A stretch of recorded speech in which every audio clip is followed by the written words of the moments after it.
بسم الله الرحمن الرحيم. اللهم صل وسلم وبارك عليك يا سيدي يا رسول الله.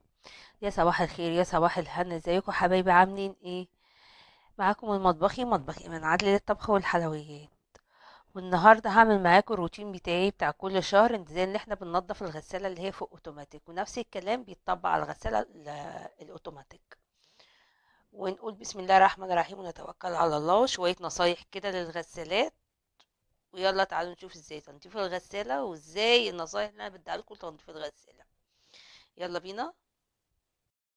بصوا بقى هنا حبايبي، زي ما انا قلت لكم كده روتيني في تنظيف الغسالة. انا غسالتي اللي هي اللي فوق اوتوماتيك، اللي هي دي من فوق، ماشي، نوعها توشيبا اهو. دي 14 كيلو. خلاص. ازاي بقى ننضف الغسالة اللي هي اللي من فوق دي، من فوق اوتوماتيك، يا اما الغسالة اوتوماتيك برضو نفس النظام. انا هنا عندي برنامج اسمه تنظيف الحوض زي ما انتم شايفين كده. خلاص. بشغل كده اون. تمام. كده دي اون. بعد كده بشغل كلمة ستارت. لا، باخد الاول البرنامج اللي هو ده. بختار الاول البرنامج اللي هو كلمة تنظيف الحوض. بعد كده بدوس ستارت. في ناس ما عندهاش البرنامج الكلمة دي اللي اسمها تنظيف الحوض، في عندهم اللي هو الغسيل عادي عادي، افتح على اي برنامج غسيل من اللي انت بتغسلي عليه وهيجيلك.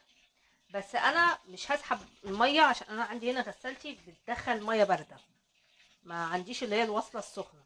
فانا هاخد مية من السخان بالخرطوم على الغسالة مية سخنة. تمام.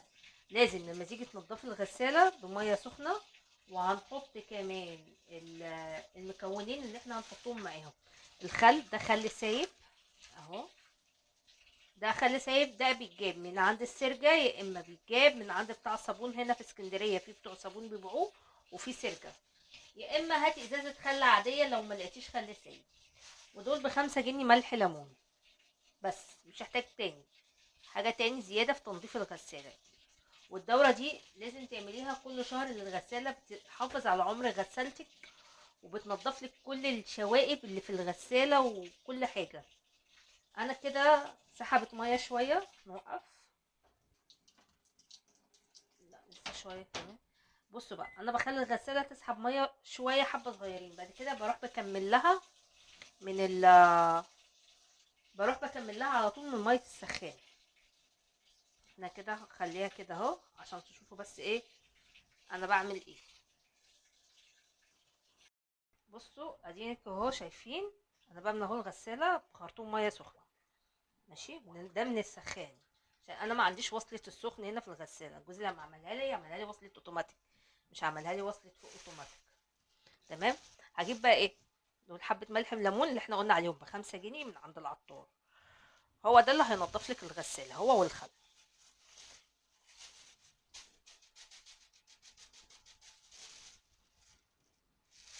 ادي ملح الليمون. بعد كده نجيب بس مقص كده.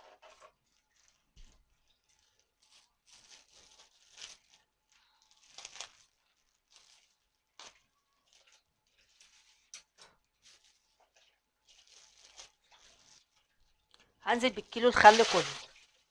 كيلو خل كيلو كله، مش حبه كده. لا. ما عندكيش خل سايب بتعملي ايه؟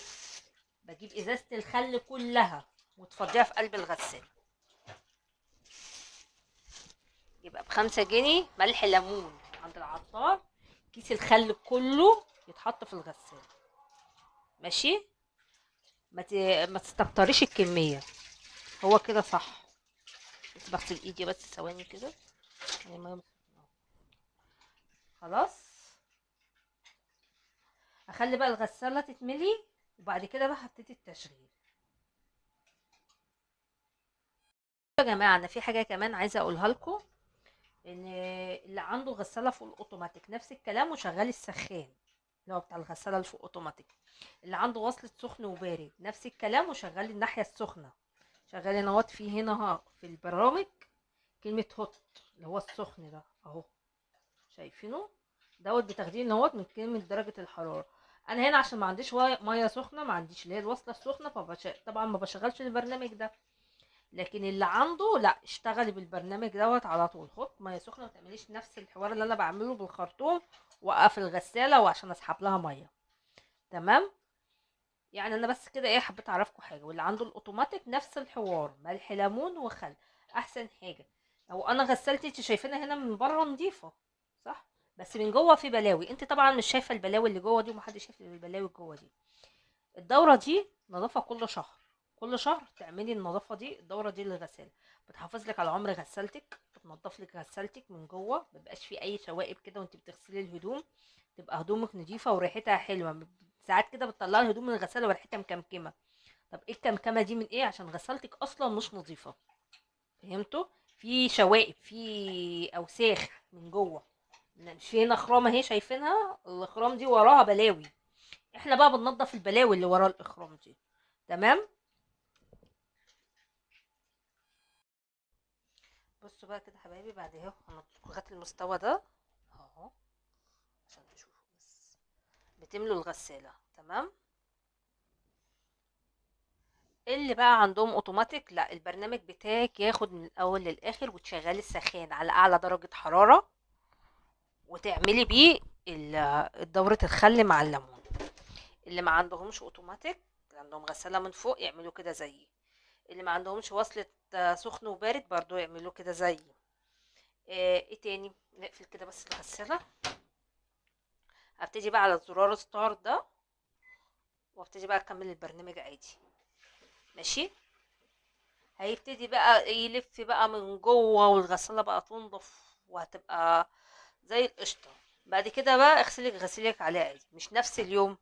ريحيها بقى اليوم ده، انت خلاص كده نضفتيها ونزلت الشوائب اللي فيها.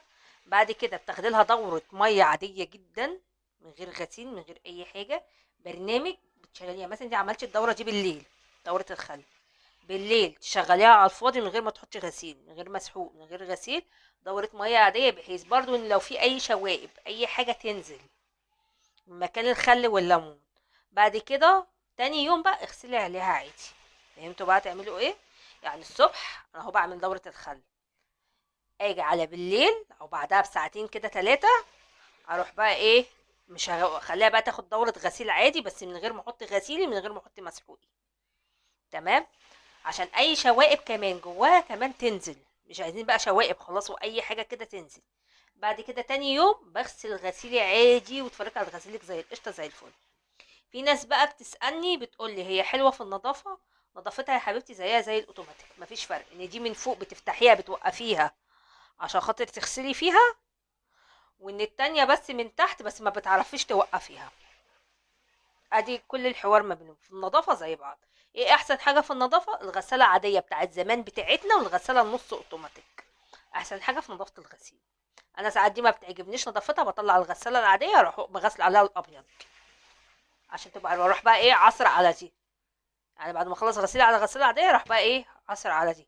الابيض كده ساعات ما بيعجبنيش النظافة بتاعتها بصراحة في الابيض. ماشي. نظافتها زيها زي الغسالة الاوتوماتيك، ما تفرقش. الاتنين واحد في النظافة.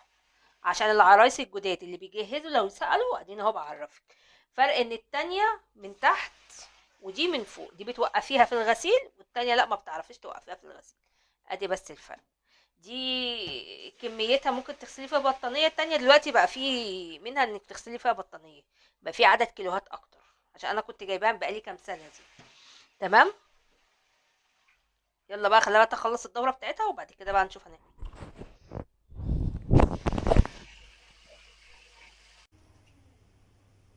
بصوا بقى يا حبايبي، احنا كده عملنا ايه، الدورة الاولانية اللي هي بتاعت تنظيف الغسالة بالملح الليمون والخل. دلوقتي هنعمل الدورة التانية اللي احنا هنشغلها تشغيل اعتيادي، اللي هو ده. فين اهو، اللي هي كلمة اعتيادي دوت، اللي هو العادي يعني هنشتغل على طول. هندوس هنا اون، بعد الاون هندوس ستار على طول. بس كده هو البرنامج اشتغل، هو الاعتيادي ان انا مخترتش برنامج غيره. بس هتشتغل كده على الفاضي.